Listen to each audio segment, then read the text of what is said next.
A lot of people talk about when they win the lottery, right? I'm gonna get my mom a house. I'm gonna get my dad a house. I'm gonna buy my brother the coolest car in the world. What would you do if you won the lottery? What are you doing? What's your first plans? Pay for college, leave America, buy America. Bro just said, I want it all.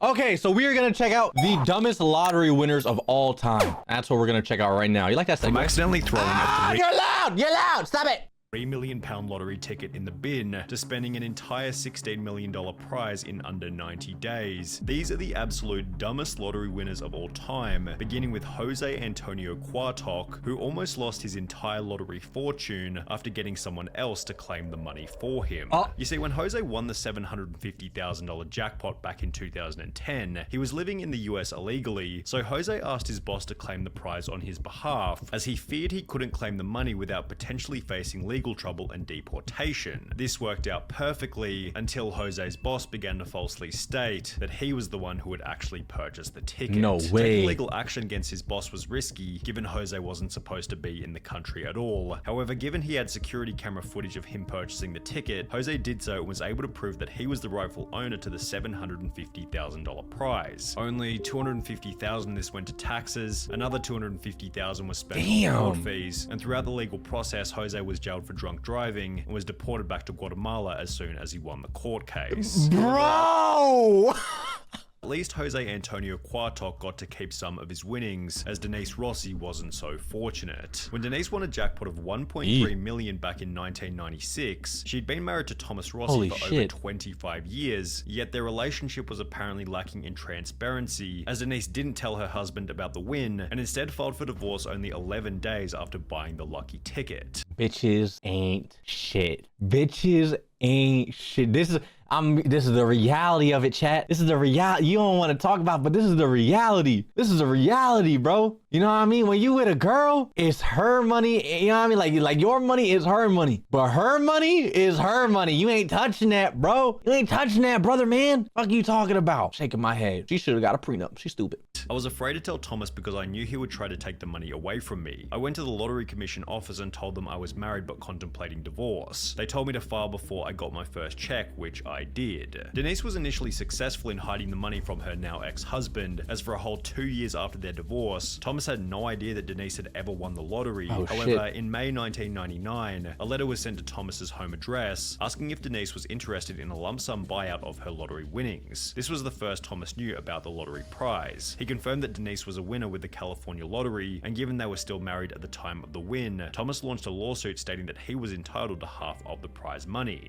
Oh, I hope Thomas gets some of that. The judge specifically found that Denise's failure to disclose the lottery winnings constituted fraud, oppression, and malice, and as a result, the trial court awarded Thomas 100% of the lottery winnings. Let's go! Which left Denise with less than nothing, considering she also had to pay for her own legal fees. However, Denise's loss of $1.3 million was still nothing in comparison to Evelyn Adams. Dubbed the luckiest woman in America, Evelyn Adams became the first person in human history to win the lottery twice, initially for $3.9 million in October 1985, before winning another $1.4 million only 4 months later. With the probability of this win being approximately 1 in 17.3 trillion, Evelyn seemed to realize that she had no lottery luck left by stating that she was going to quit playing, and instead began to buy various businesses, including the convenience store where the lucky tickets had been purchased. While you could argue that this was a smart move, Evelyn still hadn't fixed her gambling problem, and instead of buying more lottery tickets, she instead took the rest of her winnings to the Atlantic City casinos, where she lost her entire remaining fortune to the slot machines. Without any money left, her businesses failed one after the other, and by 2012, Evelyn was living in a trailer park, while stating to the media, winning the lottery isn't always what it's cracked up to be.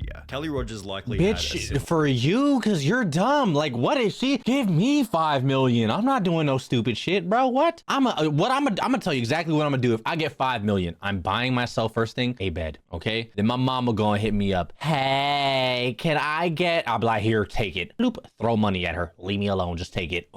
You know what I mean? There goes half the fucking lottery right there, right? Other taxes got taken out. What I'm left with, probably like $2,000. What I'm gonna do, I'm gonna put $1,000 towards my rent, and then the rest, I'm gonna do a giveaway for chat. That's what I'm gonna do.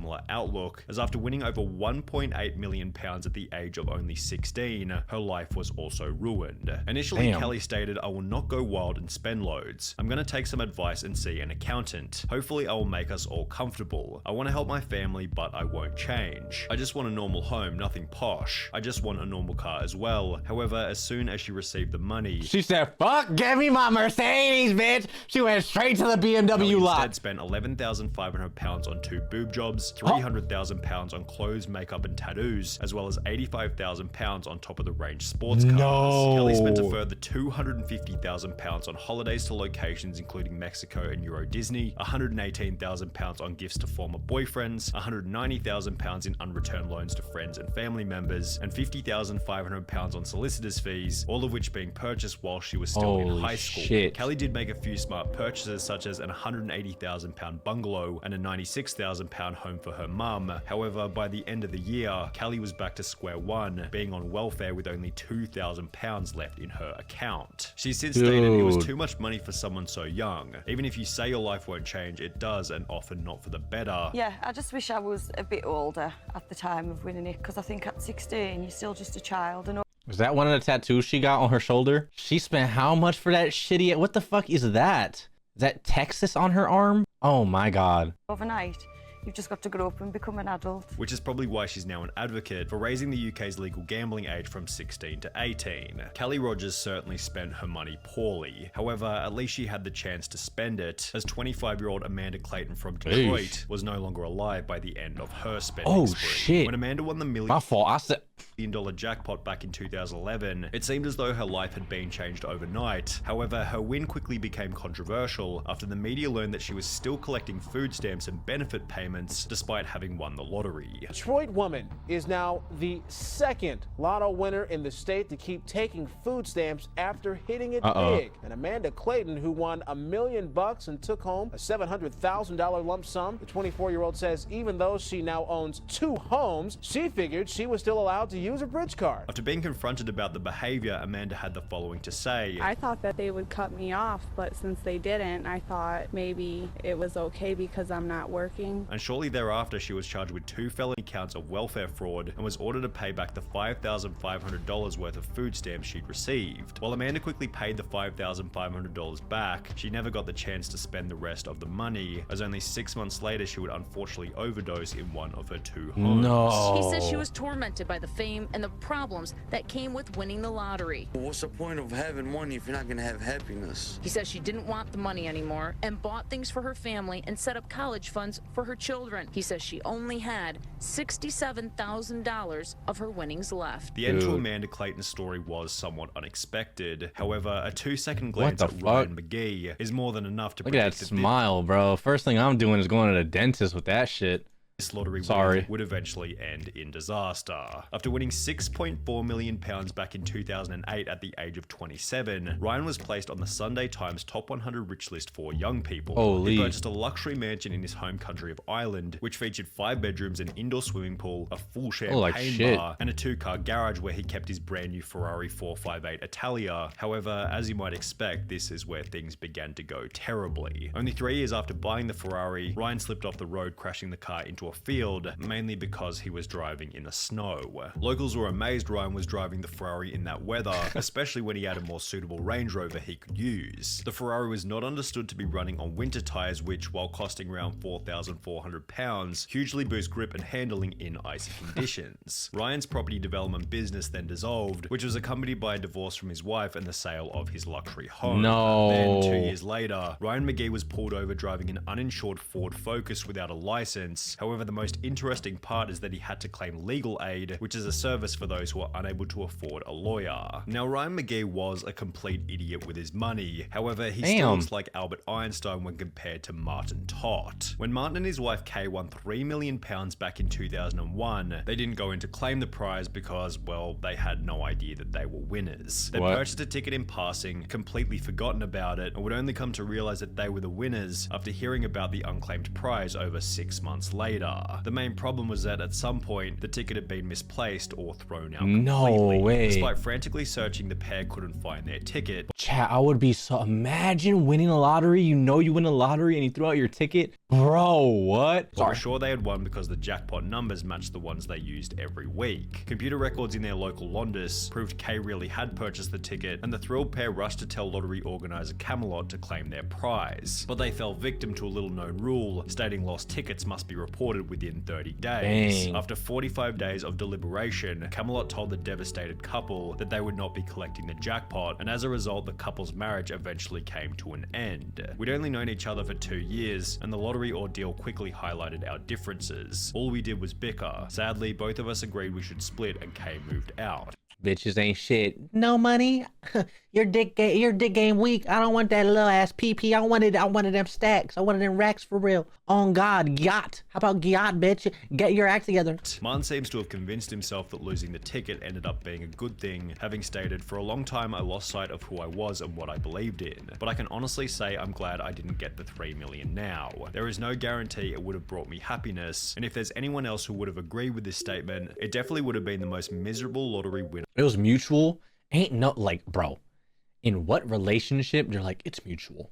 It's me. Listen, it's mutual. It's just not gonna work. In what world does that happen? In what world? Usually it's like, bitch, yo coochie trash. I gotta go. You know what I mean? We could be together, but I'm gonna be cheating on you, so you could like really do whatever you want. You know what I mean? And then if the bitch is like, listen, I lost feelings. It's just not the same. Okay, I'm fucking someone else. His name's Todd. You know what I mean? Like that's like one of the two. Ain't no one ever gets together and be like, listen, hey, it's just not gonna work. It's not gonna work here, okay? Fucking never. Winner of all time, William Post. When William won a $16.2 million jackpot back in 1988, he had just $2.46 in his bank account and was able to purchase the lucky ticket by selling a ring for $40 to a local pawn shop. Well, that's this, crazy. in conjunction with the time he'd spent in jail for cashing invalid checks, highlighted William Post's awful money management skills and acted as foreshadowing for how poorly his lottery win was eventually going to be spent. Only 84 days after receiving the $16.2 million, William Post had spent the entire fortune on a boat, a lease for a restaurant in Florida, a used car lot, as well as a private jet. However, even after all of the money had been spent, Post took on a further $500,000 loan to purchase a mansion in Oil City, Pennsylvania. What? Chat, I see, like, I look in the chat 24/7. I've seen 27 posture checks, bro. Trust me, I'm good, bro. Don't worry about me. All right, one is enough. I promise you, I see it. Okay, second, how do you spend all that much, 16 million, bro, and you still in debt? That's a talent. Pennsylvania. The problem was that William hadn't actually purchased the original ticket himself and had rather given the money to his girlfriend who had bought the winning ticket for him.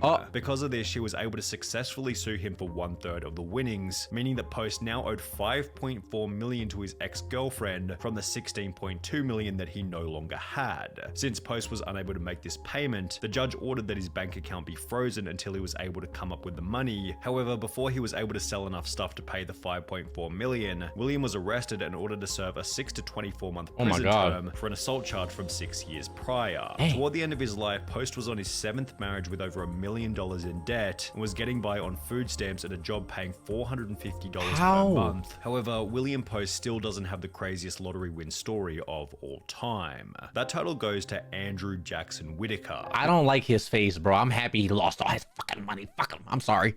That was just so, wow. I don't know what came over me. You know, like when a motherfucker just breathe and you be like, shut your bitch ass up, stop breathing like that. Like, and you just have an impulse to just not like him. It's like that when I just saw this motherfucker's face. I don't know if it's the hat or the no teeth or something. I don't know what's going on. Whatever, I'm sorry. He seemed like a lovely individual. Whose life would change forever after winning $315 million back in 2002. Unlike almost everyone else in this video, Whitaker was actually quite successful prior to winning the lottery, having built up a net worth of He looked like Doug Dimmadome, over $17 million. the owner of the Dimsdale Dimmadome. You know what I'm talking about? With the assistance of his construction company. And while this would imply that he was in a position to manage a large lottery win, this isn't what would happen. Whitaker instantly donated 10% of the winnings to churches, Christian groups, and spent a further $14 million establishing the Jack Whitaker Foundation, which provided free food and clothing for low-income families.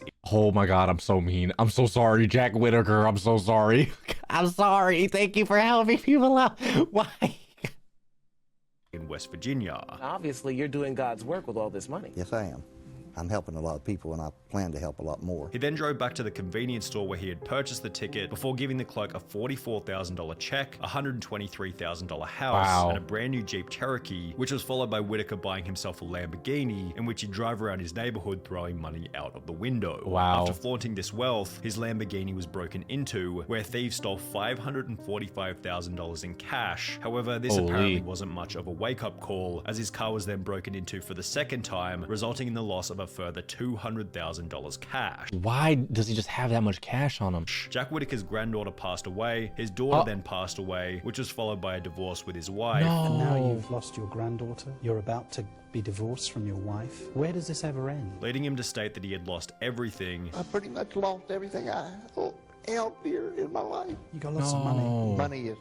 Money has never meant anything to me. You have to have money to exist in this world, but money doesn't rule the world. Money is not what makes people happy. And that he wished he had never purchased the lottery ticket in the first place. My wife had said she'd wished that she'd torn the ticket up. Well, oh, I wish man. the ticket up too. I just don't like what I've become. Chat, no. Mr. Editor, cut out me being mean to that old white man, please. Okay, cut that out. Cut that out, okay? And then add this part in. Man, life is just so hard for real. Hey, really, you don't need money to be happy, chat. You just need your loved ones in your life and the small things in life, like a sandwich. I'm hungry, bitch. Someone make me a sandwich, hungry. Get to it.